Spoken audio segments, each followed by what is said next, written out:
Good morning everyone. आज हम लोग करने वाले हैं 24 के इंडियन एक्सप्रेस न्यूज़पेपर का analysis and the first article is preparing for ground invasion 3 circles of failure on October 7 IDF। तो IDF हमें पता है IDF क्या होता है। IDF होता है इजराइल डिफेंस फोर्स। और यहाँ पे जो ये हमारे ऑथर हैं जिनका नाम है सुभाजित रॉय, उन्होंने एक इंटरव्यू लिया है। और किन का इंटरव्यू लिया है? जो IDF के एक लेफ्टिनेंट कर्नल है उनका उनका नाम है पीटर लर्नर। उन्होंने बताया है कि ये देखिए, आप इनका फोटो भी देख पा रहे हैं यहाँ पे। He is lieutenant colonel Peter Lerner. Okay, international spokesperson है IDF के लिए। तो इनके इंटरव्यू में जब ये बात करते हैं उनसे कि अभी अटैक का या युद्ध का आगे क्या होने वाला है, तो ये बताते हैं कि हिस्ट्री में पहली बार जब से इजराइल डिफेंस फोर्स बनी है तब से सबसे ज़्यादा रिक्रूटमेंट जो है वो अब उसके अंदर हो रहा है इन केस ऑफ एमरजेंसी। वैसे भी हमें पता है इजराइल के अंदर मोस्टली जो कोई भी मान लीजिए बच्चा होता है, अडल्ट हो जाता है इरिस्पेक्टिव ऑफ हिज और हर जेंडर, तो उसको आर्मी में सर्विस देनी पड़ती है। तो ये ऑब्लिगेटरी है उनके ऊपर, राइट। आर्मी के अंदर आपको सर्विस देनी पड़ेगी अगर आपकी एज 18 साल से लेकर 30 साल की एज तक है। तो उसके बाद अभी क्या हुआ था कि जो लोग आर्मी की सर्विस दे के अपनी वॉलंटरी जो भी सर्विस थी उसको कंप्लीट कर चुके थे, लेकिन अभी वॉर की वजह से उनकी जो अलग अलग बटालियन होती है, उनके जो अलग अलग ट्रूप्स होते हैं, उन्होंने उनको वापस बुला लिया। और अब इतनी ज़्यादा रिक्रूटमेंट हो रही है। देखो, एक तो वॉलंट ऑब्लिगेटरी वाला है ही कि आपको करना पड़ेगा, तो उसमें तो बहुत सारे ऑलरेडी होंगे। लेकिन अब क्या हो रहा है कि अब वॉलंटरी भी है कि सब लोग वापस आओ, ठीक है। जो जहाँ पे मान लीजिए कंट्री से बाहर भी है तो आप भी अगर वापस आया जा सकता है तो वापस आइए। तो वॉलंटरी ऑब्लिगेटरी सब कुछ मिलाने के बाद तो कह रहे हैं कि सबसे पहली बार हिस्ट्री में ऐसा हो रहा है कि हम इतनी ज़्यादा रिक्रूटमेंट, इतनी ज़्यादा भर्तियाँ कर रहे हैं लोगों की। और मकसद क्या है? तो लेफ्टिनेंट का बोलना है कि हमारा मकसद है कि अब हम लोग एयर स्ट्राइक बहुत कर चुके हैं, अब ये गाज़ा की टेरिटरी पे उतरेंगे और टेरिटरी पे उतर के हमास के नामो निशान को ख़त्म कर देंगे। इनका ऐसा बोलना है। वो कहते हैं कि ऐसा हम दोबारा अफोर्ड नहीं करना चाहते कि बाद में फिर से आज हम उनको छोड़ दें, आज युद्ध में है और फिर से वो लोग हम पे हमला करें। हम ऐसा होने नहीं देंगे। तो यहाँ से इस न्यूज़ से हमें पता चलता है कि आगे अब वार के अंदर होने क्या वाला है। Next article, Vienna give Delhi the right. ठीक है, India is well within its right to ask Canada to scale down the size of its mission operating on Indian soil. देखिए, पिछले एक महीने से जब से हरदीप सिंह निज्जर जो कि एक खालिस्तानी एक्सट्रीमिस्ट थे और वो कनाडा के एक सिटीजन थे, ठीक है, उन्होंने सिटीजनशिप जो है कनाडा की वो एक्वायर की हुई थी, जो ऑलमोस्ट अगर आप वहाँ पे कनाडा में 7 साल से रह रहे हैं उसके बाद आपको मिल जाती है। तो उनको, वो एक कैनेडियन सिटीजन थे, वो खालिस्तान की डिमांड करते थे। और खालिस्तान का जो मैटर है, हिस्ट्री है, वो हम फिर कभी बाद में समझेंगे क्योंकि यहाँ पे इतना समय होगा नहीं। तो हमें पता है कि कैसे 1971 के बाद, इमरजेंसी के बाद लगातार 5 साल इमरजेंसी चलती है, बढ़ाई जाती है हर एक साल में। उसके बाद ऑपरेशन ब्लू स्टार होता है, राइट, जिसके अंदर जो अमृतसर का सिख गुरुद्वारा है, जो सबसे इम्पोर्टेंट गुरुद्वारा है वहाँ का, उस गुरुद्वारे के अंदर जो इंडियन आर्मी है वो जाके खालिस्तानी या जो टेररिस्ट उनके साहब उनकी डेथ करते हैं या ऑपरेशन ब्लू को अंजाम देते हैं, सॉरी। और उसके बाद हमें पता है कि कैसे इंदिरा गांधी का असैसिनेशन होता है एक सिख के द्वारा। और उसके बाद से तो ये लाइट जो है वो इतनी ज़्यादा बढ़ गई। गवर्नमेंट ने भी, ऐसा माना जाता है कि इंदिरा गांधी के असैसिनेशन के बाद सिख लोगों का जीना बिल्कुल ही मुश्किल कर दिया। तो बहुत एक वो हुआ था, दैट इज़ अनदर थिंग, ठीक है। तो ये एक इंसान है, अभी हम किसकी गलती है किसका ठीक है उस पॉइंट में जा ही नहीं रहे हैं। अभी बस हमने एक बैकग्राउंड ले लिया है कि खालिस्तानी डिमांड जो है वो कब से चल रही है। ओके, तो सबसे पहले जो पंजाब था वो अपनी एक अलग नेशनलिटी चाहता था, क्योंकि मैंने आप लोगों को कई बार बता दिया है कि नेशन और कंट्री अलग होते हैं। नेशन एक जोग्राफिकल यूनिट नहीं होती है। नेशन का मतलब होता है तो कल्चरल यूनिट या फिर कोई लैंग्वेज बैरियर, कोई भी ऐसी चीज़ जो आपको सबको एक बनाती है।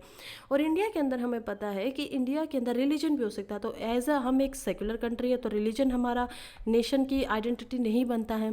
फिर हमारी कोई सेम कॉमन भाषा नहीं है, 22 भाषाएं तो हमने अपने कॉन्स्टिट्यूशन के 8 शेड्यूल में रखी हुई हैं। तो हमारे पास कोई ऐसा चीज़ है नहीं जो हमें नेशनल बना दे। लेकिन इंडिया क्या है, वो एक कॉन्स्टिट्यूशनल नेशनल है, यानी कि कॉन्स्टिट्यूशन जो हमारा है वो सभी के लिए एक समान है। पाकिस्तान एक रिलीजियन नेशन है, ऐसे ही जैसे Israel itself is a religion nation, उसकी बुनियाद जो है वो रिलीजन के आधार पे, धर्म के आधार पे टिकी हुई है। तो ये सब होने के बाद पंजाब जो था वो 1966 में अपनी एक अलग से आइडेंटिटी चाहता था। तो 1966 के अंदर आप देखेंगे कि कैसे पंजाब और हरियाणा को है वो डिवाइड कर दिया जाता है, और बेसिस क्या था कि हरियाणा जो है उसकी जो लैंग्वेज है वो पंजाबी जो है उसके साथ नहीं मैच करती। तो बेसिस जो था वो लैंग्वेज थी, और ये लोग अलग हो जाते हैं अपनी, ये बहुत एक काइंड ऑफ स्ट्रॉन्ग कम्युनिटी है अपने आप के अंदर। और यहाँ से चलते हुए फिर आगे जाते जाते जाते जाते 1977 के बाद से खालिस्तानी डिमांड शुरू हो जाती है। अब आगे बढ़ के एक आर्टिकल को देख लेते हैं कि अब इंडिया के ने, तो इंडिया ने जब इस इन पर्सन की, हरदीप सिंह की डेथ होती है, तो कनाडा है जो वो एज अ कंट्री ऑफिशियल तौर पे इंडिया के ऊपर इल्ज़ाम लगाता है कि ये जो डेथ है वो कैनेडियन सिटीजन की वो इंडिया ने करवाई है। और ऐसा होने के बाद दोनों देशों में बहुत सारी ऑफिशियल अनाउंसमेंट आती हैं। हमारी जो मिनिस्ट्री ऑफ एक्सटर्नल अफेयर है, जिसको MEA बोला जाता है, मिनिस्ट्री ऑफ एक्सटर्नल अफेयर, वो भी बहुत सारी कमेंट्स उनको देती है ऑफिशियली। और अब 5-6 दिनों पहले से क्या हो रहा है कि हमारी मिनिस्ट्री ऑफ एक्सटर्नल अफेयर ने बोला कि आप लोग, कनाडा को ये बात बोली गई कि आप लोग अपने जो डिप्लोमेट्स हैं हमारे यहाँ पे, जो कि 41 है इन नंबर्स, उनको हमारे यहाँ से बाहर ले जाइए, ठीक है, क्योंकि इंडिया के जो डिप्लोमेट्स हैं वो 20 हैं और आपके जो डिप्लोमेट्स हैं, एम्बेसडर्स हैं, वो बताओ 41 है। तो इसीलिए हिंदी में इनको दूत बोला जाता है, ठीक है। किसी भी कंट्री में अगर आप जाते हो और वहाँ पे आप रह रहे हो तो उनको दूत बोलते हैं। तो दूत जो हैं आपके, उनको आप मतलब कि हम उनकी इम्यूनिटी जो है उसको ख़त्म कर देंगे जो उनको मिली हुई है, क्योंकि वो इंटरनल जो है इंडिया के अफेयर्स उनमें पार्टिसिपेट करते हैं। यहाँ पे ये सब होने के बाद कनाडा ने अपने 41 के 41 डिप्लोमेट्स को वापस बुला लिया, और उन्होंने बहुत हार्ड स्टेटमेंट दी कि इंडिया बिना किसी आर्बिट्रेरी होता है कि अपनी इच्छा से कुछ भी कर देना। तो आर्बिट्रेरी डेट जो है वो देने वाला है, अभी तक उन्होंने पहले या कोई डेट भी नहीं दी है कि हम किस दिन इनकी इम्यूनिटीज़ को ख़त्म करने वाले हैं। तो ऐसे कुछ स्टेटमेंट आते हैं और कनाडा अपने डिप्लोमेट्स को वापस बुला लेता है। अब इस स्टोरी में आगे बढ़ के क्या होता है, कनाडा के ऐसा करते हैं, US एंड UK ये दोनों उसके साथ जुड़ जाते हैं और बोलते हैं कि इंडिया ने गलत किया है। इंडिया ने जो वियना कन्वेंशन है उसके जो रूल्स है उसको तोड़ दिया है।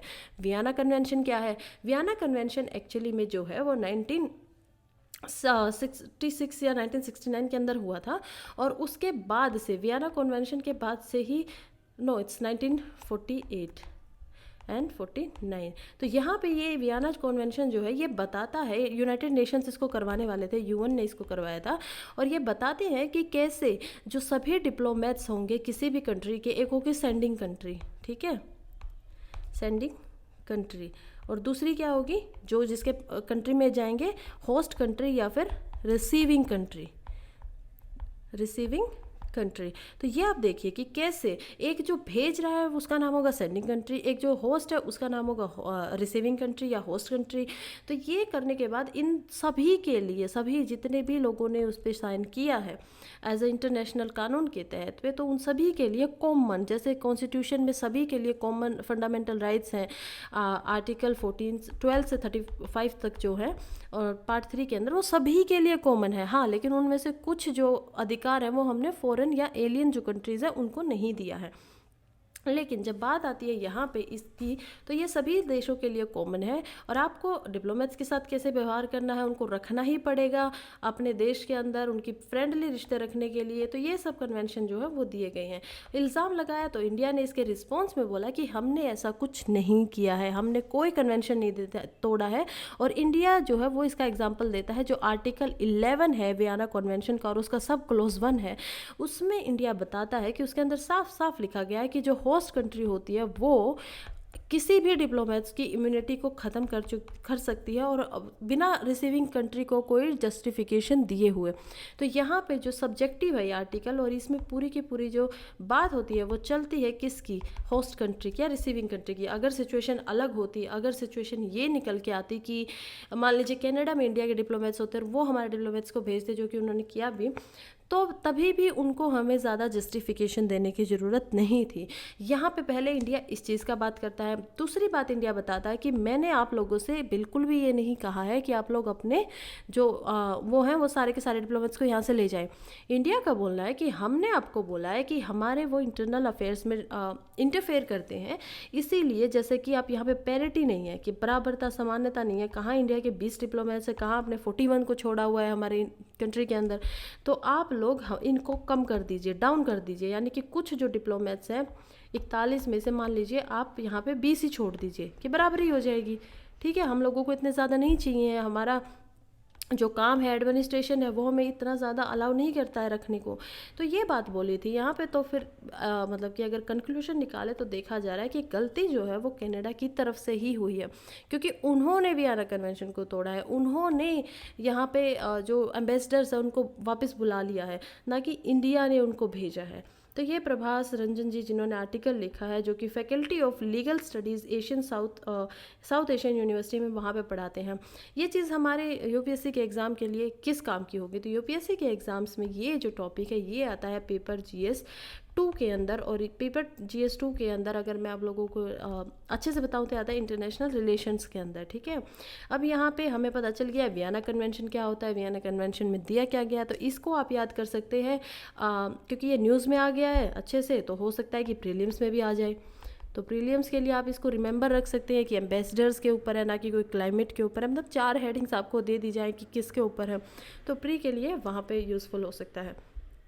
Next article, it is not woman versus foetus. अच्छा, यहाँ पे मैं आपको एक बात बताना भूल गई कि इस आर्टिकल में ये भी बोलते हैं कि क्या पहली बार ऐसा हुआ है कि सिर्फ इंडिया ऐसा कर रहा है। मतलब कि इस आर्टिकल जो 11 का पार्ट 1 था उसका इस्तेमाल क्या सिर्फ इंडिया कर रहा है, ऐसा पहले किसी कंट्रीज़ ने किया ही नहीं है? तो ऐसा बिल्कुल भी नहीं है।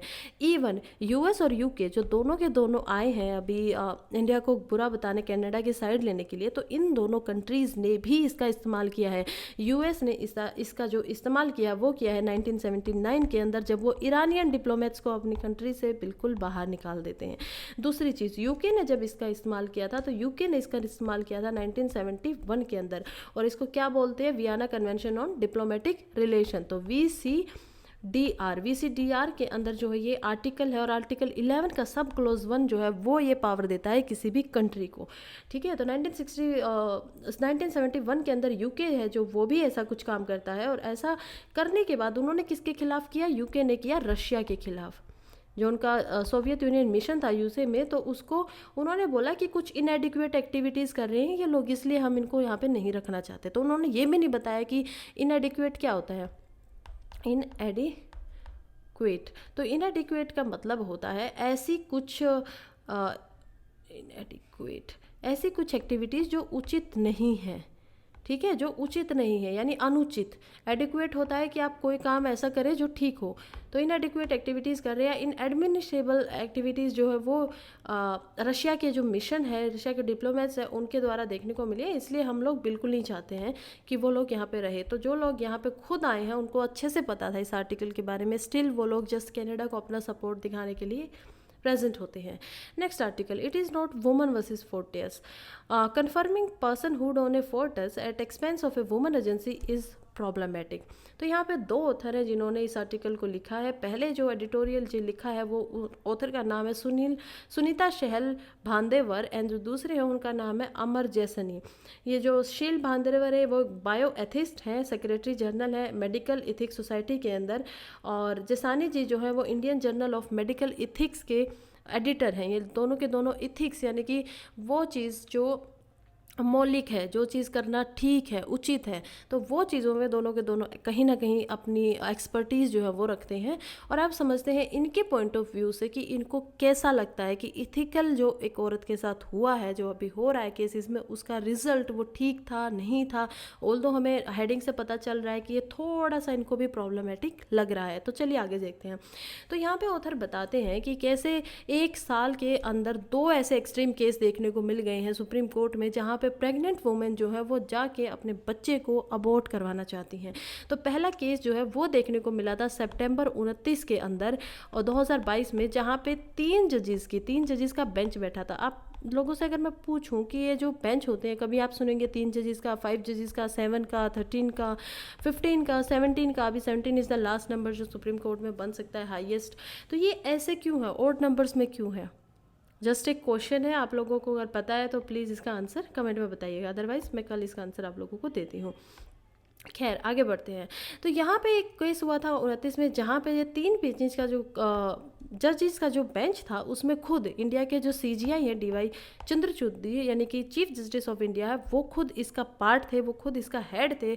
और उन्होंने इस केस में एक परमिशन जो मांग रही थी एक औरत की, उसको अबॉर्शन करवाना है, वहाँ पे एक स्टैंड लेते हुए कहा था, बहुत अच्छा स्टैंड लेते हुए कहा था कि जो राइट ऑफ एवरी वुमन है ना, किसी भी औरत का अधिकार है कि वो अपना जो रिप्रोडक्टिव चॉइसेस है, वो बच्चे को जन्म दे या ना दे, वो उसमें किसी का भी जो मतलब कि इंटरफेयर नहीं होना चाहिए, क्योंकि ये ह्यूमन डिग्निटी का सेंट्रल पॉइंट है कि आपका शरीर है, उसमें से आप किसी चीज़ को रिप्रोडक्टिव हेल्थ जो है उसमें से आप देना चाहते हो नहीं देना चाहते हो, ये इंसान की डिग्निटी का सवाल है, तो उसमें किसी को भी इंटरफेरेंस नहीं करना चाहिए।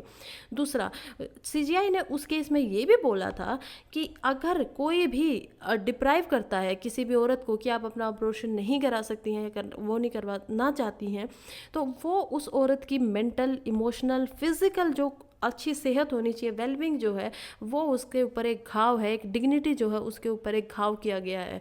तो ये जो है बहुत स्ट्रॉन्ग ओपिनियन उस टाइम पे इस 2022 के केस के अंदर जो हमारे सीजीआई है उनका देना था, उन्होंने इस केस के बारे में बोला था। अब जो 17 अक्टूबर को एक औरत जो है वो जो जाती है सुप्रीम कोर्ट में, उसकी प्रेगनेंसी 26 वीक्स की हो जाती है, उसको एक ही साल पहले उसने एक और बच्चे को जन्म दिया था, वो पोस्टपार्टम जो डिप्रेशन है उससे गुजर रही थी। उसके अलावा उनको लगता था कि लैक्टेशनल जो एम्बोरिया है, यानी कि देखिए लैक्टेशनल जो एमेरिया होता है, मैं आपको लिख के दिखाती हूँ स्पेलिंग और बताती हूँ। वैसे जब मैं इसको पहले भी 3-4 दिन पहले वो कर रही थी तभी भी मैंने आपको बताया था। तो लैक्टेशनल का आप समझ ही सकते हैं कि लैक्टेशनल जो वर्ड है वो बना है ब्रेस्ट फीडिंग से, कि लैक्टेट कर रहे हैं। लैक्टेशन का मतलब क्या होता है कि ब्रेस्ट फीडिंग, यानी माँ का जो दूध होता है वो उसको पिलाना। और एमिनो रहा क्या होता है? एमिनो रहा होता है कि आपको पीरियड्स नहीं आ रहे हैं, क्योंकि औरत जो होती है उसको हर महीने में एक बार पीरियड्स जो होते हैं वो आते हैं, मेंस्ट्रुएशन जो है उनको वो आते हैं।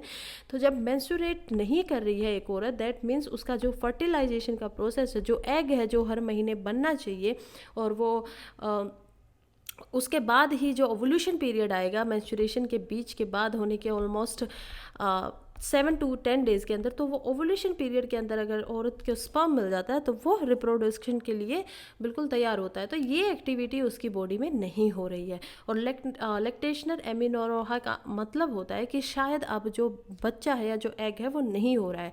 तो ये होते हुए उस लेडी का बोलना था कि मैं कभी भी इस चीज़ को नहीं चाहती थी, ये फेलियर है कहीं ना कहीं इस लैक्टेशनल एमिनोरोहा का, और डिप्रेशन में मैं पहले ही हूँ, मैं वैसे भी मेरे 2 बच्चे हैं, मैं इस चीज़ को आगे नहीं चाहती, हम लोग शायद इसको सस्टेन नहीं कर पाएंगे।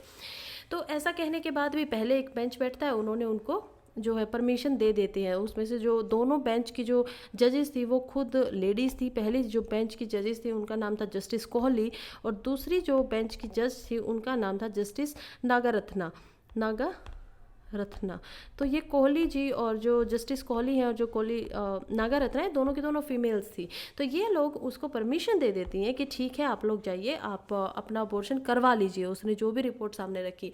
लेकिन वहाँ पे जो एम्स के डॉक्टर आते हैं और उन्होंने जो कमेटी बनती है वो इस चीज़ को मना कर देते हैं, मतलब मना भी नहीं करते, वो सुप्रीम कोर्ट में दोबारा से उनमें से एक जो बोर्ड था एम्स के, देखो जब भी एम्स का एक बोर्ड बनता है, ठीक है, आपको अगर 24 वीक्स से ज़्यादा आपकी प्रेगनेंसी है और उसके बाद अगर आप अबॉर्शन करवाना चाहते हैं तो उसके बाद आपको बोर्ड्स का, यानी कि ये प्रोसेस क्या है, ये प्रोसेस ही लिखा गया है अबॉर्शन का जो एक्ट है, मेडिकल टर्मिनेशन ऑफ फोर्टिस वाला जो एक्ट है उसके अंदर प्रेगनेंसी, यानी कि medical termination of pregnancy act, ये इसका नाम है MTPA।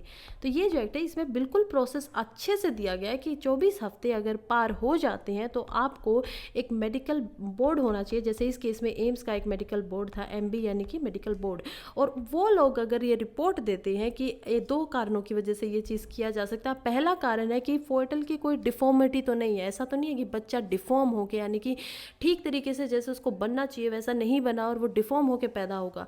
दूसरा इसमें एक रीज़न है कि लाइफ की, यानी कि मदर की लाइफ को कितनी ज़्यादा प्रॉब्लम या इशू हो सकता है। तो अगर ये दो कंडीशन होती है और मेडिकल बोर्ड एडवाइस करता है तो आप ये अबॉर्शन कर सकते हैं। इसी एम्स के मेडिकल बोर्ड में से एक डॉक्टर ने सुप्रीम कोर्ट में यानी कि दोबारा से बात की, और बात करने पे उन्होंने यानी रिटर्न जो है उसमें लिखा कि आप हमें ये बताइए, क्योंकि फोर्टिसाइड इलीगल है, आप एक बच्चे को मार नहीं सकते हो, तो फोर्टिसाइड का जो है यहाँ पे हमें अगर हम अबॉर्शन करवाना चाहते हैं तो उसकी हार्ट बीट जो है वो बंद करनी पड़ेगी पहले अबॉर्शन के। तो क्या ये करना चाहिए या नहीं चाहिए? तो इसमें से उस मेडिकल बोर्ड के एक जो डॉक्टर थे वो एक्सेप्ट नहीं कर पा रहे थे इस बात को कि फोर्टिसाइड होना चाहिए, 24 जो वीक्स है वो पार हो गए हैं। तो इसी के बाद जब ये केस दोबारा आता है सुप्रीम कोर्ट में, तो हमारे जो CGI है वो जस्टिस कोहली और जस्टिस नागारत्ना को बोलते हैं कि आप लोग इस केस में दोबारा एक बार राय बनाए। लेकिन इस समय तक क्या होता है कि जस्टिस कोहली जो हैं वो इस अपने जो फैसले हैं उसको बदल लेती हैं, जो जस्टिस नागारत्न है वो बिल्कुल चाहती हैं कि नहीं ऐसा ही होना चाहिए, अबॉर्शन होना चाहिए। तो क्योंकि अब ये दोनों एक फैसले पे नहीं आ रहे हैं, इसी वजह से एक 5 बेंच बनाया जाता है, 5 जो जजेस का बेंच है उसको दोबारा जस्टिस CGI जो उसको हेड कर रहे थे वो एक 5 जजेस का एक बेंच बनाते हैं, और उसमें फिर हमें फैसला आगे का पता ही है कि फैसला नकार दिया जाता है। तो ये सब बैकग्राउंड स्टोरी होने के बाद अब जो ऑथर है वो बताते हैं कि यहाँ पे 2 प्रॉब्लम्स हैं। पहली प्रॉब्लम है कि कहीं ना कहीं जो मेडिकल ओपिनियन है उसको सेल्फ डिटर्मिनेशन के ओपिनियन के ऊपर रख दिया गया, यानी कि मेडिकल जो एडवाइस है, ओपिनियन है, हालांकि उसमें पता था कि ना ही उस लेडी को कोई रिस्क होने वाला है टर्मिनेशन ऑफ प्रेगनेंसी की वजह से और कुछ नहीं, लेकिन फिर भी अगर वो चाहती थी तो मेडिकल जो ओपिनियन है उसको ऊपर रख दिया गया, जबकि मेडिकल ओपिनियन होना चाहिए कि उसके लाइफ को कोई प्रॉब्लम नहीं होनी चाहिए। और वहाँ पे वो वेलबींग को ध्यान ही नहीं दिया गया। मतलब एक लेडी है, वो नहीं चाहती है, वो डिप्रेशन में है, उसकी वेलबींग को कोई अहमियता दी ही नहीं गई है। यहाँ पे एक पहले भी एडिटोरियल आया था जिसमें ये बात बताई गई थी कि कैसे हो सकता है कि वो शायद अब उस बच्चे से वो लगाव महसूस कर ही ना पाए। इवन उन्होंने पिटीशन में भी लिखा था कि जब सेकेंड टाइम वो पिटीशन डालती हैं तो उसमें उन्होंने बताया कि मैं इस बच्चे को नहीं चाहती हूँ, अगर स्टेट इसका सर्वाइवल चाहती है तो स्टेट इसका बंदोबस्त भी खुद करे। ठीक है, तो उन्होंने इतनी कड़ी भाषा में अपनी पिटीशन जो अपनी जो बात है वो रखी थी स्टेट के सामने। तो कहीं ना कहीं उनके साथ ये अकॉर्डिंग टू ऑथर गलत हुआ है, प्रॉब्लमेटिक सिचुएशन हुई है। मेडिकल प्रोफेशनल्स को काम था कि उसको केयर की जाए, लेकिन उन्होंने उनके ओपिनियन को माना ही नहीं, उसके बेस्ट इंटरेस्ट में जो था उसको ध्यान दिया ही नहीं।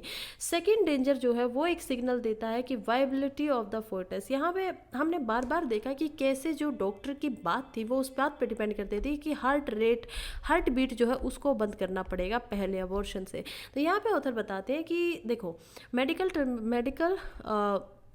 टर्मिनल प्रेगनेंसी जो एक्ट है उसके अंदर अगर मैं आपको दूँ मेडिकल प्रेगनेंसी टर्मिनेशन, तो उसके अंदर मैं अगर आप लोगों को बताऊं कि 20 पहले ये क्या था, 20 वीक्स तक का टाइम दिया गया था कि अगर आप 20 वीक प्रेग्नेंट हैं तो उसके बाद आप अबॉर्शन नहीं करा सकते। लेकिन कभी कभी जो वुमेंस हैं वो बहुत ज़्यादा पिटिशन्स डालती ड्यू टू वेरियस केसेस, तो वहाँ पे से इस चीज़ को बढ़ा के अभी 1-1.5 साल पहले ही 24 वीक्स कर दिया गया था लिमिट्स को, और अभी हमें पता है जो लेडी है वो किस में आई है, 26 वीक में। ऑथर बताते हैं कि जो फोर्टिस की हार्ट बीट है वो 6 वीक के बाद ही शुरू हो जाती है। तो आपका जो पूरा का पूरा केस है वही गलत है, यानी आपने जो डिमांड रखी है वही रॉन्ग है।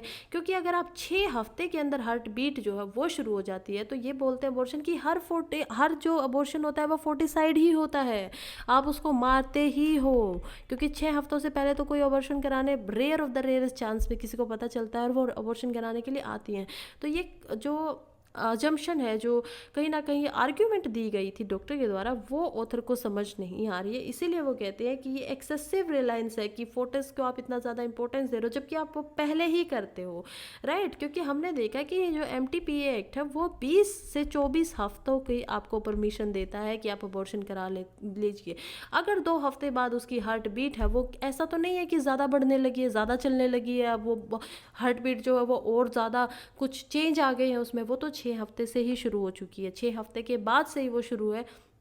तो इसीलिए ऑथर को ये जो प्रॉब्लमेटिक सिचुएशन लगती है और यही फैक्ट्स हैं यहाँ के। वो यूएस की जो कंजर्वेटिव अभी सुप्रीम कोर्ट के फैसले आ रहे हैं पिछले एक साल में, जहाँ पे जो सुप्रीम कोर्ट का यूएस का जजमेंट था 24 जून 2022 के अंदर, तो वहाँ पे उन्होंने ये जो टर्मिनेशन थी प्रेगनेंसी की उसको डिसअलाउ किया था कि औरतों को ये हक नहीं मिलेगा। तो वहाँ पे इंडिया के जो मेडिकल प्रोफेशनल्स हैं वो बहुत खुश हो रहे थे कि हम लोग यूएस से ज़्यादा प्रोग्रेसिव है, हम लोग ज़्यादा अच्छे हैं और हम लोग ज़्यादा मॉडर्न हैं। लेकिन आज उन्होंने इस चीज़ को अकॉर्डिंग टू ऑथर कहीं ना कहीं प्रॉब्लमेटिक बना दिया है। कहीं ना कहीं उन्होंने अपने जो सिद्धांत होने चाहिए थे मेडिकल इथिक्स के उसको ध्यान नहीं रखा है। Next article, stars without borders. Okay, तो बॉम्बे हाई कोर्ट ने, जैसे वेरी छोटा सा आर्टिकल है तो मैं आपको उस तरीके से समझा देती हूँ। बॉम्बे हाई कोर्ट के पास एक पिटीशन जाती है कि आप लोग जो पाकिस्तानी आर्टिस्ट है या जो वर्किंग है इंडिया के अंदर काम कर रहे हैं उनको बैन कर दीजिए, उनको इंडिया के अंदर एंट्री मत दीजिए। लेकिन बॉम्बे हाई कोर्ट ने इस पिटीशन को बिल्कुल भी एंटरटेन नहीं किया। इवन जिन्होंने ये पिटीशन डाली उनको डांटा, स्कूल्ड किया, बिल्कुल अच्छे से उनको बताया कि क्या कर रहे हो आप, मतलब इतना ज़्यादा हेट, मैं इतना ज़्यादा फिल कल्चर को, एक जब एक कल्चर सेम है तो आप इतना ज़्यादा उस चीज़ में डिस्पैरिटीज़ क्यों लाना चाहते हैं। ये चीज़ भी कोर्ट ने उनके सामने रखी और कोर्ट ने एग्जांपल दिया कि कैसे कुछ जो आर्टिस्ट है वो उस चीज़ का फ़र्क ही नहीं पड़ता है कि वो कहाँ से हैं, वो फिर भी लोगों के दिलों में बस जाते हैं और यही कल्चर होता है। अब पहले देखते हैं कि पहले से बैन कब लगा हुआ, तो जब पहली बार में उरी हमला जो हुआ था, देखिए स्टार्टिंग जो हुई थी ना कुछ आर्टिस्ट की, वो हुई थी जब पाकिस्तान के 2011 और 2012 के अंदर दो सीरियल्स आए थे। पहला सीरियल जो था वो था हमसफ़र और दूसरा जो सीरियल था जो बहुत फेमस हुआ था ज़िंदगी गुलजार है। तो ज़िंदगी गुलजार है, इसमें जो एक्टर्स थी उनका नाम था माहिरा खान और जो हमसफ़र है उसमें जो एक्टर थे फवाद खान थे। तो इन दोनों को आपने इंडिया के अंदर इनके बाद, क्योंकि ये देखो ये दोनों जो थे ना ये इतने ज़्यादा फेमस हो गए थे इंडिया के अंदर कि ये खुद ब खुद लाइव इंडिया के अंदर चलते थे सेम टाइम पे जब पाकिस्तान में चल रहे होते थे। तो इतना ज़्यादा इन्होंने अपनी जगह बना ली थी इंडियन ऑडियंस के दिल में। और उसके बाद हम देखते हैं कि कैसे इन दोनों जो यहाँ पे और यहाँ पे थे ज़िंदगी, यानी कि माहिरा खान और फवाद खान थे, उन दोनों ने दोनों को बॉलीवुड में काम दिया गया था फेमस होने के बाद, राइट। 2013 के अंदर ही वो लोग यहाँ पे आए थे। उनकी बहुत सारी मूवीज़ आप लोग को कोई याद आ रही हो तो आप लोग याद कर सकते हैं। तो उनको यहाँ पे आके काम मिला। ऐसे ही कुछ और लोग भी हैं जैसे राहत फ़तेह अली खान है जो कि बहुत पॉपुलर हैं इंडिया के अंदर। तो ऐसे जो आर्टिस्ट है उन्होंने अपनी जगह जो है वो बॉर्डर से, रिलीजन से, हर चीज़ से हटकर दोनों देशों में बनाई है। यहाँ से भी लोगों जो आर्टिस्ट हैं उनको वहाँ पे बहुत पसंद किया जाता है। मूवीज़ देखी जाती हैं बॉलीवुड की, आप देखेंगे तो वहाँ पे आपको देखने को मिलेगा। लेकिन 2016 के अंदर जब उरी अटैक होता है तो उसके बाद में जो मोशन पिक्चर्स प्रोड्यूसर एसोसिएशन है इंडिया के अंदर, वो इन आर्टिस्ट को बैन कर देती है कि नहीं आप लोग यहाँ पे काम मत कीजिए। फिर उसके बाद पुलवामा की स्ट्राइक होती है, 2019 का हमें पता है, 14 जनवरी को ये देखने को मिला था। और यहाँ पे 2019 में जब पुलवामा पे अटैक होता है तो उस समय पे all India sign worker association जो है वो इस बैन को और ज़्यादा, जो 2016 में लगाया गया था उसको अपहोल्ड कर देते कि हाँ ठीक है ये बैन लगा रहना चाहिए, तो वो लगा देते हैं। और अब इसके बाद से आई थिंक और ज़्यादा इसमें कुछ समझने को बचा नहीं है। चलिए आगे बढ़ते हैं। In Jaipur on knife edge for both BJP and Congress, victory in Rajasthan will depend on how each addresses issue concerning youth and women. ये बात मैं आपको समझाऊंगी कि उन्होंने ऐसा क्यों लिखा है। संजय लोधा जी जो है वो इस बारे में लिखते हैं और ये एक प्रोफेसर रह चुके हैं जो नीति बनाने के लिए, यानी कि स्ट्रेटजी बनाने के लिए राजस्थान के जो लोक नीति CSDS है वहाँ पे ये राजस्थान स्टेट के कोऑर्डिनेटर भी रह चुके हैं। और इनका बोलना है कि अभी 10वीं जो स्टेट असेंबली का इलेक्शन होने वाला है। दो चीज़ें होती हैं, देखिए कुछ स्टेट में एक असेंबली होती है और कुछ स्टेट में एक मतलब कि सभा होती है, एक विधान सभा होती है और एक legislative assembly and state legislative and state assembly. तो ये दो चीज़ें हमें देखने को मिलती हैं स्टेट्स के अंदर। बहुत सारे स्टेट्स में जैसे राज्यसभा और लोकसभा है, तो बहुत सारी स्टेट में सिर्फ लेजिस्लेचर होता है, मतलब कि असेंबलीज नहीं होती हैं। बहुत सारी स्टेट्स में असेंबली भी होती हैं। तो राजस्थान में जो असेंबली है वो हमें देखने को मिली कि कैसे 1993 के अंदर राजस्थान के अंदर असेंबली बनती है और अब 10वां जो है उसका इलेक्शन होने वाला है। और दोनों ही हमेशा से वहाँ पर जो BJP और कांग्रेस है ये दो मतलब कि आपको पार्टीज देखने को मिलती हैं वहाँ पे जो दोनों ही पावर में रहती हैं। अभी कौन वहाँ के राजस्थान के सीएम है, अभी वहाँ के जो चीफ मिनिस्टर है उनका नाम अशोक गहलोत है, जो अभी इलेक्शन की तैयारियों में जुट गई हैं।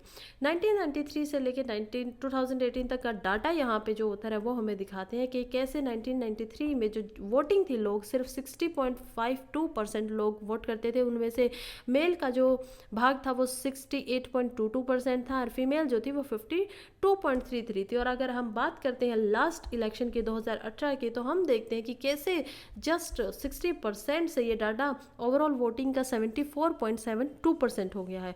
और सबसे इम्पोर्टेंट बात कि कहाँ जो गैप वो 10% से भी ज़्यादा था, 68 से लेके 52 का फीमेल एंड मेल वोटर्स के बीच में, वो नेग्लिजिएबल हो गया है। और इवन जो फीमेल्स है उनका 1% ज़्यादा ही वोट के अंदर कंट्रीब्यूशन देखने को मिलता है। तो कैसे 73% जो है, 73.49% जो है वो मेल जो है वो वोट करते हैं और 74.67 फीमेल द्वारा वोट की गई हैं।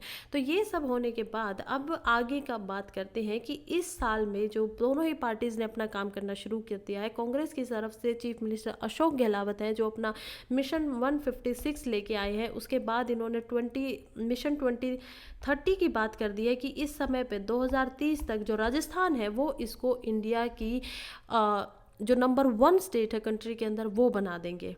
तो ऐसा ऑब्जेक्टिव लेके वो चल रहे हैं, लोगों को इकट्ठा कर रहे हैं, बहुत सारी रैलियां कर रहे हैं, मतलब बहुत सारी जो वोक्स हैं उनको उनमें का वो भाग बन चुके हैं क्योंकि उनको अब आगे बढ़ना है।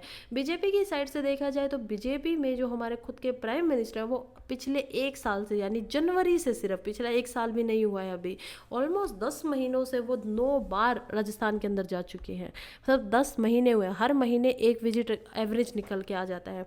तो वो 9 बार अब तक राजस्थान के अंदर जा चुके हैं। उन्होंने जन आक्रोश यात्रा करवाई है दिसंबर 2022 में। उसके बाद उन्होंने परिवर्तन यात्रा करवाई है 2023 के अंदर। ये रिलीज ही होती है यात्रा, मतलब कि हिंदी में तो ये रिलीज है और ऐसी यात्राएं देखने को मिलती है। बीजेपी का जो कैंडिडेट होगा उसका नाम होगा चीफ जेपी नड्डा।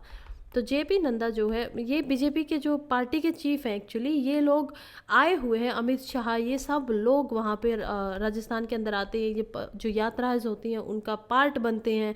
और उन्होंने जो अपना फेस निकाला है कि कौन इंसान उनकी पार्टी का फेस बनेगा एज अ सीएम की तरह, तो उनका नाम है वसुंधरे राजे। तो ये जो वसुंधरा राजे है ये पहले 2 बार सीएम रह चुकी है, तो इन्हीं को वो लोग शायद फेस बनाने वाले हैं इलेक्शंस के लिए। और यहाँ पे उधर अब थोड़ा सा आगे बढ़ते हुए ये बताते हैं कि ठीक है ये सब कुछ हो रहा है, लेकिन ये जो हम यहाँ पे देख पा रहे हैं ना कि औरतों का भाग जो वोटिंग में वो कितना ज़्यादा बढ़ गया है। तो अब जो इंसान आगे जाके लेडीज़ के जो मुद्दे हैं, वुमेन का जो इतना ज़्यादा मुद्दे, देखिए राजस्थान के अंदर ना औरतों का बहुत चीज़ हमें देखने को मिलती है। आज तक कुछ एरियाज़, मैं ऐसे नहीं कहूँगी बहुत सारे एरियाज़, लेकिन कुछ एरियाज़ ऐसे हैं जहाँ पे आज भी सती देखने को मिलती है, जो कि एब्सोल्युटली बहुत गलत बात है। पूरे इंडिया में नहीं है, लेकिन कुछ बहुत बैकवर्ड या बहुत ही पिछड़े जगहों पे, बहुत छोटे, ऐसा नहीं कि पूरी स्टेट के अंदर ऐसा है, बल्कि बहुत शैटर्ड है कि ये आपको अगर राजस्थान की पूरी स्टेट लग रही है तो इसका बहुत ज़्यादा यहाँ पे बहुत शैटर्ड एरिया ऐसा है, बहुत छोटा एरिया है जो अभी तक देखने को मिलता है। लेकिन जो पर्दा प्रथा है, जो एजुकेशन की बातें हैं वुमेन के ऊपर, जो ट्रैवलिंग की चीज़ें हैं, वो सब अभी भी कहीं ना कहीं डाउनग्रेड है, वो इतना ज़्यादा उसके ऊपर इम्पैक्ट नहीं है। पेट्रियार्की जो है वो हद से ज़्यादा देखने को मिलती है। ऑल्दो पेट्रियार्की एक बहुत ही बड़ा फीचर है पूरी की पूरी इंडियन सोसाइटी का, लेकिन यहाँ पे इस राजस्थान की स्टेट में ये देखने को ज़्यादा ही मिलता है। उसके अलावा हम ये भी देख पाते हैं कि कैसे राजस्थान के अंदर जो मतलब कि कंपेयर किया जाए तो यहाँ पे देखिए कि इसमें इम्प्रूवमेंट भी दिख रहा है। जब वोटिंग पावर्स मिल सकती हैं, लेडीज़ आके घर से बाहर निकल के अपनी शक्ति को समझ सकती हैं, तो वो आगे भी उनके ऊपर अगर काम किया जाता है, पोषण के ऊपर काम किया जाता है, न्यूट्रिशन के ऊपर, एजुकेशन के ऊपर, उनको ध्यान में रखते हुए पॉलिसी बनाने का जो भी कैंडिडेट वादा करेगा उनको जीतने की उम्मीद अकॉर्डिंग टू ऑथर है। ठीक है, दूसरा वो बोलते हैं जो बहुत इंपॉर्टेंट फैक्टर एक और प्ले करने वाला है, क्योंकि यहाँ पे देखिए आप, यहाँ पे क्या लिखा हुआ है, concerning youth and woman. Woman का तो हमने समझ लिया ऐसा क्यों है। अब यूथ पे बात करते हैं, तो कौन है? अभी जो इलेक्शन कमीशन ऑफ इंडिया है उन्होंने 1 अक्टूबर 2023 को एक डाटा रिलीज़ किया, एक डाटा बताया है। वो बताते हैं कि कैसे जो राजस्थान का यूथ है उसमें से जो 1 अक्टूबर यानी कि जनवरी से जो अभी तक, यानी जनवरी 2023 से लेके 1 अक्टूबर ऑफ 2023 तक जिनकी एज 18 साल हो गई है, प्लस हो गई, और जो वोट कर सकते हैं वो उनका जो एवरेज जो रेंज निकल के आई है, उनकी जो काउंटिंग निकल के आई है वो 25 लाख पीपल निकल के आई है। और अगर इसका कंपैरिजन किया जाए तो ये जितना वोटिंग गैप है, यानी कांग्रेस और बीजेपी के बीच में पिछले साल, उससे भी 12% ज़्यादा है। ठीक है, इतने लोग हैं। तो अब जो भी कैंडिडेट यूथ को अपनी तरफ कर पाएगा, परसुएड कर पाएगा, प्लस वुमेन को अपनी तरफ कर पाएगा, तो वो इस इलेक्शन में जीत जाएगा, ऐसा ऑथर का कहना है। आगे बढ़ते हैं। Next article, what is the cipher case in which farmer पाक पीएम इमरान वाज इंडिक्टेड। तो ये साइफर केस क्या था? देखो, पहली बात तो इसमें क्या है कि एक स्पेशल कोर्ट होता है जो कि इंडिया के अंदर भी होते हैं और वहाँ पे भी होते हैं। इन स्पेशल कोर्ट्स जो होते हैं इनका काम होता है कि ये किसी जोग्राफिकल बाउंड्री में नहीं होते हैं। जैसे फॉर एग्जांपल हाई कोर्ट है, हाई कोर्ट जो होगा वो एक स्टेट का भी हो सकता है या फिर वो किसी 2 स्टेट का भी हो सकता है। जैसे एग्जाम्पल आप देख सकते हैं पंजाब, हरियाणा या चंडीगढ़। तो ठीक है, आप ये पंजाब हरियाणा जो हाई कोर्ट है उसको देख सकते हैं कि वो एक ही 2 स्टेट्स का एक ही हाई कोर्ट है। फिर अगर बात करनी पड़े दादरा नगर हवेली की, तो वहाँ पे भी आप देख सकते हैं कि एक ही है हाई कोर्ट, 2 स्टेट्स है। ऐसे ही गवर्नर का भी होता है कि वो एक स्टेट के ऊपर भी हो सकता है, 2 के ऊपर भी हो सकता है। वहाँ पे वो अलग इनके मतलब कि डेफिनेशन जो है, इनके जो क्राइटेरिया है वो अलग है, बट ऐसा हो सकता है। और ये किस चीज़ पे है? ज्योग्राफी पे। किस स्टेट का है? आप मान लीजिए महाराष्ट्र का है तो ठीक है, महाराष्ट्र का हाई कोर्ट है, ओके, महाराष्ट्र के ऊपर उसके वो। लेकिन जो स्पेशल कोर्ट होते हैं वो किसी ज्योग्राफी एरिया से रिलेटेड नहीं होते। This is very important. वो किसी ज्योग्राफी एरिया से रिलेटेड नहीं होते हैं। और अगर ज्योग्राफी के एरिया से रिलेटेड नहीं है तो फिर किस चीज़ से रिलेटेड हो सकते हैं? वो रिलेटेड होते हैं कानून से, लॉ से। तो जो आईपीसी है यानी कि इंडियन पिनल कोड है, उसमें मान लीजिए कोई ऐसा पिनल है, मान लीजिए आर्टिकल 166 से लेके, तो वहाँ पे कुछ ऐसे जो कोर्ट्स होंगे वो सिर्फ स्पेशल कोर्ट ही देखेगा। ऐसे स्पेशल कोर्ट होते हैं। तो अगर इंडिया के अंदर ऐसा है तो ऐसा ही कुछ हमें पाकिस्तान के अंदर भी देखने को मिलता है, क्योंकि दोनों नेशंस को मोस्टली जो हमारा जो हम लोग इन्फ्लुएंस है वो गवर्नमेंट ऑफ इंडिया एक्ट 1935 से इन्फ्लुएंस्ड है। वो दोनों कंट्रीज एक से साथ रहती थी, एक ही जैसा एडमिनिस्ट्रेशन देखा था उन्होंने। तो आगे आने वाला एडमिनिस्ट्रेशन जो भी है वो भी कुछ सिमिलरिटीज़ हमें आज भी दोनों नेशंस के एडमिनिस्ट्रेशन में देखने को मिल जाती हैं। तो पाकिस्तान में भी स्पेशल कोर्ट है, और स्पेशल कोर्ट का ये मानना है कि जो प्राइम मिनिस्टर, देखिए इमरान खान जी का फ़ोटो है, और इमरान खान जो है उन्होंने कुछ क्लासिफाइड इन्फॉर्मेशन थी जो यूएस के सेक्रेटरी थे उनके साथ साझा कर दी। और क्लासिफाइड का क्या मतलब होता है कि आप इसको किसी के साथ क्लासिफाइड, आप किसी को भी इसको शेयर नहीं कर सकते, किसी को बता नहीं सकते। तो ऐसा उन्होंने किया है और ये उनके ऊपर इल्ज़ाम लगा है। ऑल्दो जो इमरान खान है उन्होंने इस चीज़ से डिनाई कर दिया है। ये बातें निकल के आई है। Next, the uneven spread of medical colleges debate over regulators new guideline. तो देखिए, पहली बात तो ये समझ लेते हैं कि ये जो मान लीजिए सीट्स होती हैं वो एक्चुअली में देता कौन है। तो वो ये सीट्स जो दी जाती हैं वो दी जाती हैं एनएमसी के द्वारा। ठीक है, एनएमसी कौन है? National medical commission. तो नेशनल मेडिकल कमीशन जो है उन्होंने एक रेगुलेशन जारी किया है अभी लास्ट मंथ ही। उन्होंने बोला है कि बहुत सारी स्टेट ऐसी है जिसमें जितनी सीट्स उनको बताई गई थी वो उससे ज़्यादा रखते हैं। बहुत सारी स्टेट इंडिया के अंदर जैसी है जितनी सीट्स उनको बोली गई है वो उनसे कम है। वो हम डाटा भी देखेंगे आगे कि कौन सी स्टेट टॉप कर रही है, कौन सी स्टेट कम है।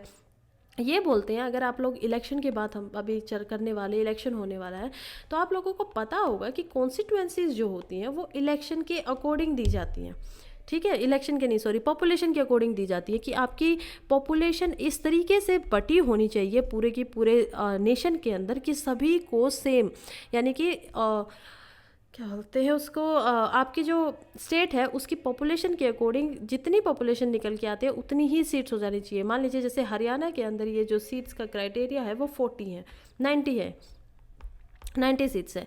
यूपी के अंदर है वो समथिंग 157 के अकॉर्डिंग है, अभी मैं पक्के से याद नहीं कर पा रही हूँ। बट जो ये पॉपुलेशन है, जो ये सीट्स है, ये इस तरीके से है कि मान लीजिए उन्होंने क्राइटेरिया रखा है 1 लाख का। ठीक है, तो 1 लाख मेंबर्स के ऊपर हम लोग एक सीट देंगे। ऐसा उनका क्राइटेरिया, ऑल्दो 1 लाख होता नहीं है, ये ऊपर नीचे हो सकता है, और ये सेंसस पे डिपेंड करता है कि आपने पिछली सेंसस कौन सी यूज़ की है, उसमें पॉपुलेशन कितनी थी।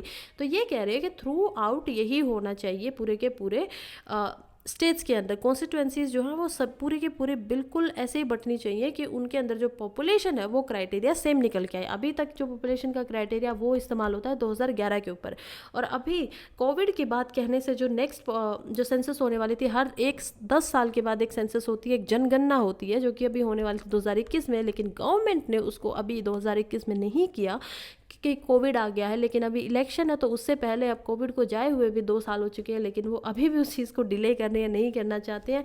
That's for personal reasons, may be वो चाहते हैं कि इस साल भी 2011 के हिसाब से ही जो सीट्स है वो होनी चाहिए, क्योंकि सीट्स बढ़ेंगी। अगर आप पॉपुलेशन बढ़ाएंगे, पॉपुलेशन बढ़ी हुई है तो इसका मतलब सीट्स भी बढ़ानी पड़ेंगी। अभी जो लोकसभा है उसकी जो सीट्स है वो है 552, और राज्यसभा है उसकी जो सीट्स है वो है 250। तो ये जो सीट्स है, अगर आप पॉपुलेशन बढ़ाएंगे तो हो सकता है कि लोकसभा की सीट्स 552 से बढ़ के हो जाए 602, और राज्यसभा की हो जाए 300। इट्स अजम्पशन, ठीक है, मैं आपको बस बता रही हूँ कि पॉपुलेशन बढ़ेगी तो सीट भी बढ़ेंगी, तो नहीं चाहती होगी।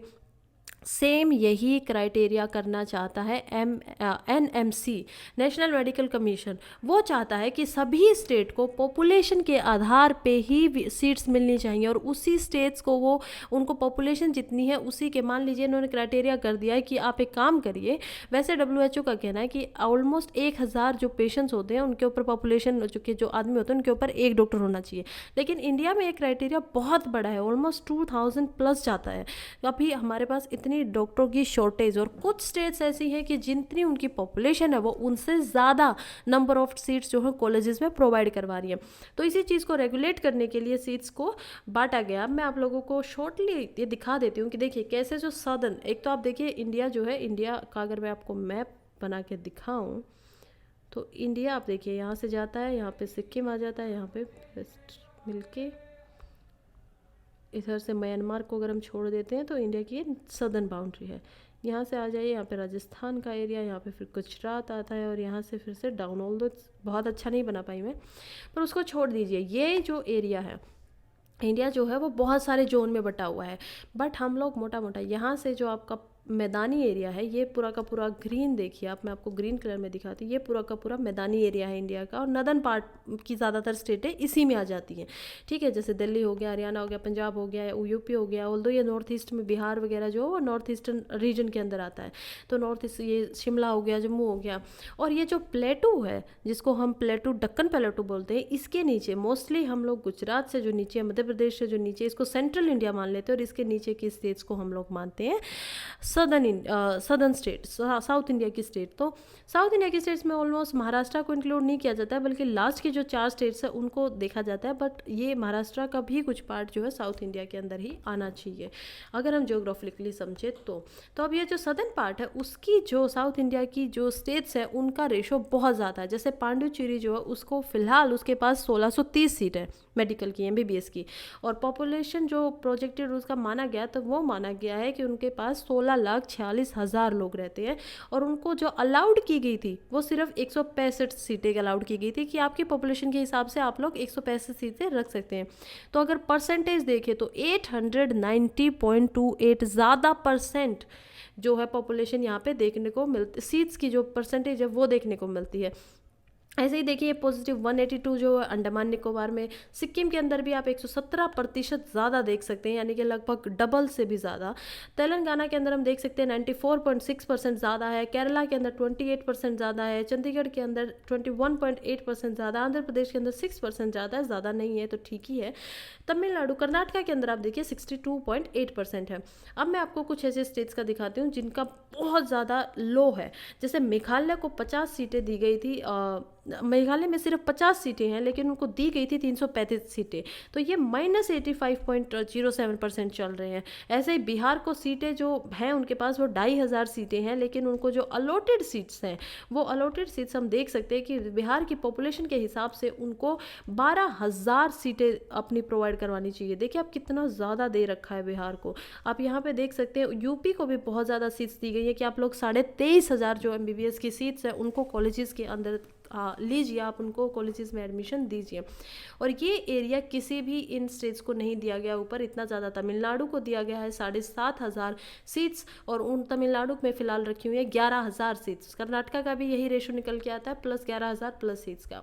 कुछ स्टेट्स जो और नॉर्थ इंडिया के, जैसे पंजाब में 3,000 सीटें अलॉट की गई हैं, लेकिन 1750 ऑलमोस्ट 57% ही ये कर पाता है कि उन्होंने अपना जो क्राइटेरिया वो किया है। हरियाणा को 3,021 सीटें प्रोवाइडेड है, लेकिन उनमें से 1,835 ही की गई हैं, यानी कि ये जो है ये 61% ही हो पाता है। तो ऐसे ये जो आप लोगों को डिस्पैरिटीज़ देखने को मिल रही है कि किसी को अलाउड कम है, किसी को ज़्यादा है, तो इस चीज़ पे ड्राफ्ट निकाला गया है कि ये आप लोग जिनकी कम है वो बढ़ाएं। और एक यहाँ पे सवाल है कि रेट्रोस्पेक्टिव नहीं, ये बोल रहा है कि अब आप लोग ज़्यादा सीट बढ़ाएंगे नहीं। मान लीजिए कुछ स्टेट्स ने ज़्यादा की हुई है, प्लस ये जैसे 890 जो है इससे भी ज़्यादा किया हुआ परसेंटेज जो है 8 गुना से ज़्यादा, तो ये कह रहे हैं कि ठीक है आपने जो पहले कर लिया है ठीक है, लेकिन अब आप लोग इसको बढ़ाएंगे नहीं। नई मेडिकल कॉलेज खोलेंगे तो वो बिल्कुल पॉपुलेशन के ऊपर ही वो होना चाहिए, बेस्ड होना चाहिए। Next, Ramlila in Trinidad, how indentured labourer carries their cultural abroad. तो देखिए जो त्रिनिडेड है ये एक आइलैंड है, ठीक है, आइलैंड ग्रुप है। मैं आप लोगों को दिखा देती हूँ। ये आता है हमारा प्यारा भारत, और इसके साइड में जब आप लोग जाएंगे, रुकिए मैं आपको दिखाती हूँ। देखिए अगर मैं आपको ग्लोब पे दिखाती हूँ, यहाँ पे आप देख पा रहे हैं कि कैसे ये साउथ अमेरिका है, और साउथ अमेरिका के ऊपर यहाँ पे नॉर्थ अमेरिका है। उसमें जब जो हम साउथ अमेरिका के पास जाते हैं अटलांटिक ओशन में, तो अटलांटिक ओशन के अंदर ये जो छोटा सा आइलैंड आप बिल्कुल ऊपर देख पा रहे हैं, ये है त्रिनिडा एंड टबागो नाम का आइलैंड। इसके साथ वाली कंट्री जो है ये कौन सी है, वेनेजुएला। यहाँ ऊपर क्या है, कोलंबिया। तो ये जो कंट्रीज़ है, इस कंट्री को आप देख पा रहे होंगे कि यहाँ के बिल्कुल पास में ये आइलैंड है, और यहाँ पे इंडियंस रामलीला कर रहे हैं। तो वो कैसे हो गया, आप उस चीज़ को जाके समझते हैं। तो देखिए रामलीला हो रही है त्रिनेद के अंदर। हाउ इंडेंचर्ड, कैसे जो लेबर जो थे वो वहाँ पे पहुँच गए। बहुत सारे जो लोग ये रामलीला वहाँ पे प्रस्तुत कर रहे हैं वो लोग हैं यूपी और बिहार से, ईस्टर्न जो यूपी और बिहार है। तो आप लोगों को पता है कि जब स्लेवरी एंड हुई थी ना ब्रिटिश एम्पायर से, पहले स्लेव्स होते थे, उनको अफ्रीका से, इंडिया से, कॉलोनीज से लेके जाया जाता था इन जगह पे, खासकर जहाँ पे शुगर की प्लांटेशन करनी है। जैसे नॉर्थ अमेरिका में बहुत ज़्यादा चीनी को उगाया जाता था, ठीक है, गन्ने को यानी कि ईख के जो खेत होते हैं, शुगर की जो प्लांटेशन होती है उसको वहाँ पे लगाया जाता था। तो ऐसा करने के बाद शुगर केन के प्लांटेशन की, जब बहुत सारी कॉफ़ी प्लांटेशन होती थी मेक्सिको के अंदर, अलग अलग चीज़ें, पोटैटो प्लांटेशन होती थी, इन चीज़ों के लिए लेबर चाहिए होती थी। पहली बात की क्योंकि यहाँ के जो इंडिजीनियस लोग होते थे ना, मान लीजिए आपको अमेरिका में चले गए, ब्रिटिशर सबसे पहले अमेरिका में गए, वहाँ के इंडिजीनियस लोगों को इन लोगों ने मार दिया, ऑलमोस्ट ख़त्म कर दिया, उनको छोड़ा ही नहीं वहाँ पे, ठीक है। और यहाँ पे जो और लोग थे, जो ब्रिटिशर्स थे, वो इतना ज़्यादा काम कर नहीं पाते थे, क्योंकि वो जिस मौसम से आए थे, जिस टेम्परेचर से आए थे, वो इस जगह पे काम करने के लिए बना ही नहीं था। आप देखेंगे, अगर मैं आपको फिर से मैप में लेके चलती हूँ, तो यहाँ पे देखिए, आप इस डिफरेंस को देखिए। ये अभी तक यहाँ पे सुबह नहीं हुई है, और उसका कारण क्या है वो लोग आप मुझे बताइएगा, क्योंकि सैटेलाइट से मैं आपको दिखा रही हूँ। यहाँ पे यूरोप है, और अगर मैं आपको बीच से एक लाइन बना दूँ, बिल्कुल पृथ्वी को दो भागों में बांट दूँ मैं काट के, तो आप देखिए कि कैसे अफ्रीका से अगर ये लाइन निकलेगी कटी हुई, तो ये बिल्कुल इन दोनों भागों को इक्वेटर, यानी 0 डिग्री यहाँ पे इक्वेटर होगा, उससे ऊपर का यूरोप हो जाएगा, जो कि ठंडा इलाका होगा, टेम्परेट जोन में आता है। टेम्परेट जोन का मतलब क्या होता है कि ट्रॉपिक से जो ऊपर है, ट्रॉपिक ऑफ कैंसर से ऊपर है, ट्रॉपिक ऑफ कैप्रिकॉर्न से ऊपर है। तो उस चीज़ में नॉर्दर्न हेमिस्फीयर में ट्रॉपिक ऑफ कैंसर होती है, और सदर्न हेमिस्फीयर में ट्रॉपिक ऑफ कैप्रिकॉर्न होती है। उनसे ऊपर है तो टेम्परेट है। लेकिन जो साउथ अमेरिका है वो ट्रॉपिकल एरिया है, वो बहुत ज़्यादा इक्वेटर के पास है, इसलिए यहाँ पे गर्मी बहुत होती है। तो ये सब कंडीशंस होने की वजह से, जो यहाँ पे ब्रिटिशर्स है वो काम नहीं कर पाते थे। लेकिन अब सिमिलरिटीज़ देखिए, फिर से मैं आपको मैप पे लेके जाती हूँ। सिमिलरिटीज़ देखिए थोड़ा सा, यहाँ पे साउथ अमेरिका है, यहाँ पे अफ्रीका है। दोनों कंट्रीज़ के कुछ देश जो है, अफ्रीका के कुछ देश जो है साउथ अमेरिका के, बिल्कुल एक जैसे टेम्परेचर में रह रहे हैं, बिल्कुल एक जैसे ग्लोब के फिनों में आप रह रहे हैं। देखिए आप कैसे, यहाँ पे साउथ अमेरिका है, यहाँ पे फिर आप देखिए गाना जैसी कंट्रीज़ आ जाती है। ब्राज़ील के साइड में अगर मैं लेके जाऊँ तो गैबोन, कैम्ब्रिकोन, एंगोला, नामीबिया, नामीबिया, ये सभी कंट्रीज जो केप टाउन, नाइजर, माली, चाड, नाइजीरिया, ये सब कंट्रीज से बहुत ज़्यादा यहाँ पे स्पेनिश जो होती है वो यहाँ पे बनाई गई थी, कॉलोनीज बनाई गई थी, और वो लोगों ने यहाँ से स्लेव का जो ट्रेड है वो शुरू किया। इस स्लेव के ट्रेड को ट्रायंगल भी बोला जाता है कि ट्रायंगल स्लेव ट्रेड। क्यों?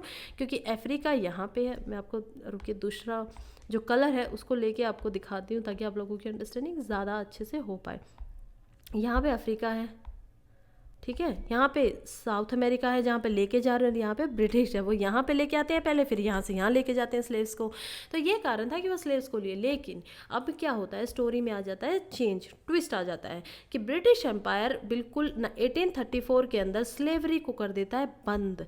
ठीक है, 1834 के अंदर स्लेवरी बंद हो जाती है। अब स्लेवरी जब बंद हो जाती है तो इसका मतलब अब क्या करें, ये लोग जो स्लेव्स जो होते थे वो उनको डिजीज़ ज़्यादा नहीं होती थी, सेम टेम्परेचर होता था, काम अच्छे से कर पाते थे। तो अब ब्रिटिशर्स के लिए प्रॉफिट करने के लिए होगी प्रॉब्लम, यानी कुछ कॉलोनीज़ में वो बिल्कुल भी प्रॉफिट नहीं करना चाहते हैं। तो उन्होंने क्या किया कि उन्होंने कॉलोनीज से स्लेव्स को तो बनाना बंद कर दिया, लेकिन लेबर्स को ले जाना शुरू कर दिया। अब देखो लेबर्स में और स्लेव्स में फ़र्क क्या है। लेबर्स के पास खुद की आइडेंटिटी होती है, वो अपना मालिक खुद है। हालांकि वो किसी के लिए काम करेगा, लेकिन पैसे के बदले में काम करेगा, कॉन्ट्रैक्ट करेगा, वापस जाना चाहता है वापस चले जाओ भाई। ठीक है। स्लेव क्या हो गया, स्लेव ऐसा हो गया कि उस इंसान का खुद के ऊपर यानी खाना खाने तक का हक नहीं बचता है। ठीक है, ये डिफरेंस है। तो अब इंडिया जैसी कॉलोनीज से यहाँ पे शुगर प्लांटेशन करने के लिए नॉर्थ अमेरिका में लोगों को एज अ लेबर बना के लेके जाया गया, और वहाँ पे हमें देखने को मिलता है कि कैसे 1845 बहुत जल्द, जस्ट 102 साल पहले जब हमारी आज़ादी होने वाली थी, मई 30 को पहली बोट जो है वो इंडियन लेबर्स की वहाँ के लिए निकलती है। इंडिया में जो एजेंट होते थे उस टाइम पे भेजना चाहते थे, वो लेबर्स को लालच देते हैं कि वहाँ पे आप जाके आपकी ज़िंदगी बदल जाएगी, इतना ज़्यादा पैसा मिलेगा, या ऐसा होगा वैसा होगा। ऑलमोस्ट सब कुछ एक जैसा ही है। आज भी लोगों को ऐसे ही बेवकूफ़ बनाया जाता है, तब भी लोगों को ऐसे ही बेवकूफ़ बनाया जाता था, उनको भेजा जाता था। तो ऐसे उनको भेज दिया गया वहाँ पे उनसे काम हुआ। लेकिन क्योंकि वो लोग गरीब थे, क्योंकि लेबर थे, तो वो उनके पास ले जाने के लिए वहाँ पे कुछ नहीं था सिवाय कल्चर के। ये जो बात है, ये बात लिखी गई है एक आर्टिकल के अंदर, जो कि पॉला रिचमैन है, खुद 2010 में उन्होंने एक आर्टिकल लिखा था पॉला रिचमैन ने। उसमें उस आर्टिकल का नाम था रामलीला इन ट्रिनिडैड। ट्रिनिडैड के अंदर जब वो रामलीला के आर्टिकल में बताते तो बताती कि उनके पास सिर्फ कल्चर के अलावा लाने को कुछ था ही नहीं, और वो कल्चर में लेके आते हैं रामचरितमानस। ठीक है, रामचरितमानस की शायद कोई एक इंसान होगा लेबर्स में से जो वहाँ पे वो बुक ले जाता है, और उसके बाद से ही ये जो रामलीला का परफॉर्मेंस है वो वहाँ पे लगातार हो रहा है। देखिए कैसे यहाँ पे पीछे ग्राउंड है, कैसे जो लेबर्स हैं वो लगे हुए हैं। ऑल्दो अभी ये लोग इन्फ्लुएंशियल हो चुके हैं, सबसे बड़ा पार्ट बन चुके हैं उस आइलैंड का। 35% पॉपुलेशन है, लार्जेस्ट इथनिक जो पॉपुलेशन है वो फिलहाल इंडियंस की वहाँ पे देखने को मिलती है आपको। तो उस आइलैंड्स के अंदर ये बन चुके हैं, और अभी भी ये लोग उस चीज़ को जिंदा रखे हुए हैं रामचरितमानस के हिसाब से। लेकिन क्योंकि अब पहले जो होती थी ये उसी मतलब कि एक्सेंट के अंदर होती थी, जो कि भोजपुरी एक्सेंट होता था उसी के अंदर। लेकिन अब क्योंकि नई जनरेशन्स आई हैं, वो लोग इंग्लिश सीख गए हैं, चेंज हो गए हैं, सिटीज़ में चले गए हैं, तो यहाँ पे लैंग्वेज को चेंज कर दिया गया। पहला जो इनका वो होता है, मान लीजिए सीन होता है, उसकी स्टार्टिंग होती है पहले एक हिंदी के वर्स से, या जो वो रामचरितमानस में लिखा गया, और उसके बाद पूरा सीन इंग्लिश में किया जाता है। तो इससे जो अभी भी यूथ है वो अभी भी अपने कल्चर से जुड़े हुए हैं। तो ये आर्टिकल बहुत अच्छा है, और इसी के साथ मैं भी आप लोगों को दशहरे की शुभकामनाएं देना चाहती हूँ। आज दशहरा है, a very happy Dussehra to all of you. और लास्ट आर्टिकल पे पहुंचते हैं आज के। तो लास्ट आर्टिकल जो वो इकोनॉमी से है, वो बोल रहे हैं कि strong fundamentals to help India's growth momentum. Finance ministry की रिपोर्ट, फाइनेंस मिनिस्ट्री की एक रिपोर्ट आई है जस्ट अभी एक महीने पहले ही, मतलब मंथली इकोनॉमिक रिव्यू होता है, एक महीने से रिपोर्ट आती है। तो यहाँ पे उन्होंने बताया कि अभी जो इस महीने का जो इन्फ्लेशन रेट है, यानी जो महंगाई दर है, वो 5% है। यानी कि हमारे जो आरबीआई ने निकाली गई है टॉलरेंस रेट, जो बताया गया है कि महंगाई दर कितना होना चाहिए, वो 4 से 6 तक का है। अगर 6 तक का पहुंच जाता है तो भी ठीक है, 4 तक का रहता है तो भी ठीक है। इससे नीचे जाएगा तो ग्रोथ डाउन आएगी, इससे ऊपर जाएगा तो ग्रोथ फिर से डाउन होगी, महंगाई बढ़ेगी, पैसा वीक होगा, ऑल दिस थिंग। ठीक है, तो वो कम हो गया है। ये भी बताते हैं कि कैसे जब मई के अंदर, जून जुलाई के अंदर एक बारी महंगाई बढ़ी थी, 7+ समथिंग हो गई थी, तो वो सीजनल था, क्योंकि कुछ फूड कमोडिटीज़ जैसे कि टमाटर जो है वो 200 रुपये किलो केजीज हो गया था। तो ऐसा सीजनली हर साल देखने को मिलता है, क्योंकि मानसून इस वजह से इस बार लेट था। एल नीना है, पैसिफिक ओशन के अंदर एल नीना देखने को मिलता है। एल नीना का क्या मतलब है कि पैसिफिक के अंदर जो साउथ वेस्टर्न जो हवाएं उठनी चाहिए थी, जानी चाहिए थी ऑस्ट्रेलिया के सहारे इंडिया के उसके अंदर, क्योंकि वहाँ पे जो सन है वो वार्मर होता है, वहाँ से नमी वाली हवाएं आती यहाँ पे इंडिया की तरफ, और जब वो हवाएं जाती इंडिया से क्रॉस करते हुए और वहाँ पे जब वो टकराती वेस्टर्न घाट पे, तो वहाँ पे बारिश शुरू हो जाती। जुलाई 6 से ये बारिश शुरू हो जानी चाहिए थी, लेकिन ऐसा मानसून शुरू नहीं हुआ, तो सीजन की वजह से ऐसा देखने को मिला। लगातार 4 सालों से ये एल नीना जो है वो अभी तक प्रेजेंट है।